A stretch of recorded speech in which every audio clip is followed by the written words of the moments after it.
ನಮಸ್ಕಾರ. ಕೊಪ್ಪಳ ಜಿಲ್ಲಾ ಯಲಬುರ್ಗಿ ತಾಲೂಕು ಸಂಕನೂರು ಗ್ರಾಮ ಇದು. ರೈತರಿಗೆ KBಯಿಂದ ಎಷ್ಟು ಕರೆಂಟಿನಿಂದ ಎಷ್ಟು ತೊಂದರೆ ಆಗತೈತಿ ತೋಟದ. ಕರೆಂಟ್ ಎಷ್ಟು ತಾಸು ಬರುತ್ತಪ್ಪ? ಕರೆಂಟ್ ಎಷ್ಟು ಸರ ತೆಗಿತಾರ 7 ತಾಸ್ನಾಗ? ಈಗ ಒಂದ ತಾಸ್ನಾಗ 4 ಸಲ ದಿನ ಆತ್ರಿ. ಕರೆಕ್ಟಾಗಿ 2 ತಾಸು ಕರೆಂಟ್ ಇಲ್ಲ ನಮಗೆ. ಒಂದು ಬೆಳಿಗ್ಗೆ 4 ಕೊಡ್ತೀನಿ ಅಂತ ಹೇಳ್ತಾರೆ. 4 ಗಂಟೆಲಿಂದ ಇಷ್ಟೊತ್ತು ಕುಂತೀವಿ. ಒಂದು 20 ಸಲ ತಗೋರಿ ಲೈನ್. ಲೈಮನ್ ಏನ್ ಹೇಳ್ತಾರಪ್ಪ ಇದ್ರ ಬಗ್ಗೆ ನೀವು ಕೇಳಿದ್ರ? ಲೈನ್ ಫಾಲ್ಟ್ ಐತಿ ಬರೇ. ಇದೇನ ಹುಡುಕರ್ ಯಾರು ಮಾಡಾರ ಯಾರನ ಇದು ಗೊತ್ತಾಗೈತೆ. ಹೋಗಿ ಕಟ್ ಕಂಬ ಹಿಡ್ಕೊಂಡು ಹೋಗಿ ಕಟ್ ತೆಚ್ಚಿ ಹಿಡ್ಕೊಂಡು ಅಡ್ಡಾಡಕ. ಇದು ಒಂದ ದಿನ ಆಗುತ್ತೆ, ಒಂದ ದಿನ ಪ್ರಾಬ್ಲಮ್ ಏನು ದಿನ ಇಷ್ಟ ಇದೆ?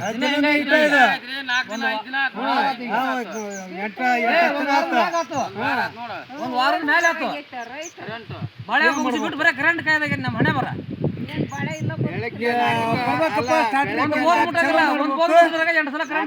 ಹೋಗ್ಬೇಕು ಮತ್ತೆ ಹೋಗ್ಬೇಕು. 10 ನಿಮಿಷ ಕರೆಂಟ್ ಇಲ್ಲ. ಬರೀ ಒಂದು ಮಾರ್ತು ಎಲ್ಲ ಪೀಕ್ ಒಣಾಕತ್ತೇವು. ನೀವು ಬಕ್ಕ ಬಕ್ಕ ಬಾಳಕತ್ತೇವು. ಹಚ್ಚಿವಲ್ಲ ನಾಟಿ ಒಣಾಕತ್ತೇವು. ಮಳೆ ಇಲ್ಲ, ಕರೆಂಟ್ ಸರಿಯಾಗಿ ಕೊಡವಲ್ಲ. 10 ನಿಮಿಷ ಇರಲ್ಲ ಕರೆಂಟ್. ಯಾರು ಕೇಳಾರಿಲ್ಲ ಹೇಳಾರಿಲ್ಲ. ಇವ್ರು KBR ಕೇಳಿದ್ರ ಬರೇ ಲೈನ್ ಪಾಟ್ ಅಂತ ಹೇಳ್ತಾರ.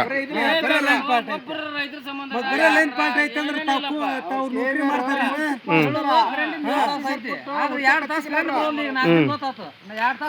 ಫಾಲ್ಟ್ ಐತಂದ್ರೆ ಒಂದ್ ದಿವ್ಸ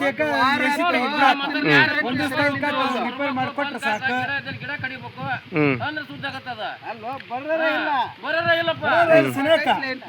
ಇಂತಲ್ಲ ಐತಪ್ಪ ಹೋಗುಂಬರ ಅಂದ್ರ ಯಾರ 4 ಮಂದಿ ಪಗಾರ ತಗೊಂತಾರ. ಅವ್ರು 5 ರೂಪಾಯಿ ಕಿಮ್ಮತ್ತಿಲ್ಲ ಇವ್ರು ರೈತಗ. ಏನ್ ಮಾಡಬೇಕು ತಗೊಂಡು ಹೇಳಿ.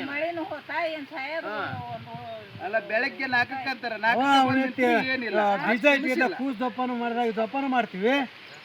ಇಂಥ ಹೊತ್ನಾಗ ಇದು ಕೈ ಕೊಟ್ಕೊಂಡು ಹೋಗ್ತಂದ್ರೆ ಏನ್ ಮಾಡ್ತೀವಿ? ನಮಸ್ಕಾರ. ನಾವು ಭಾರತೀಯ ಕ್ರಾಂತಿಕಾರಿ ಕಿಸಾನ್ ಸೇನೆಯಿಂದ ರಿಜಿಸ್ಟರ್ ದಿಲ್ಲಿ ಸಂಘಟನೆಯಿಂದ ಯಲಬುರ್ಗಿ ತಾಲೂಕು ಅಧ್ಯಕ್ಷರು ಮಾತಾಡ್ತಾ ಇರೋದು. ಇದೇನು ಇಷ್ಟು ತೋಟದ ಕರೆಂಟಿಂದ ಈ ನಮ್ಮನೆ ತ್ರಾಸ ಪ್ರಾಬ್ಲಮ್ ಆಗತ್ತವು. ಯಾವ ಆಫೀಸ್ನವರು ದಿನಾನು ಕರೆಂಟ್ ಹೋಗೈತಂತ, ದಿನಾನು ಪ್ರಾಬ್ಲಮ್ ಆಗತ್ತಂತ. ಇವ್ರು ಲೈಮನ್ ಏನು ಮಾಡಾಕತ್ತಾರ? ಇಲ್ಲಿರೋ CO ಅವ್ರಿಗೆ ಬೆಸ್ಕಾಂ ಕಂಪ್ನಿಯವರು ಇಲ್ಲಿ ಇನ್ಚಾರ್ಜ್ ಏನು ಮಾಡಾಕತ್ತಾರ? ರೈತರಿಗೆ ಇಷ್ಟ ಕೂಡ ತ್ರಾಸ ಆಗಕತ್ತೈತಿ. ಯಾರು ಇದ್ರ ಬಗ್ಗೆ ಯಾರು ಗಮನ ಹರಿಸೋಲ್ರು.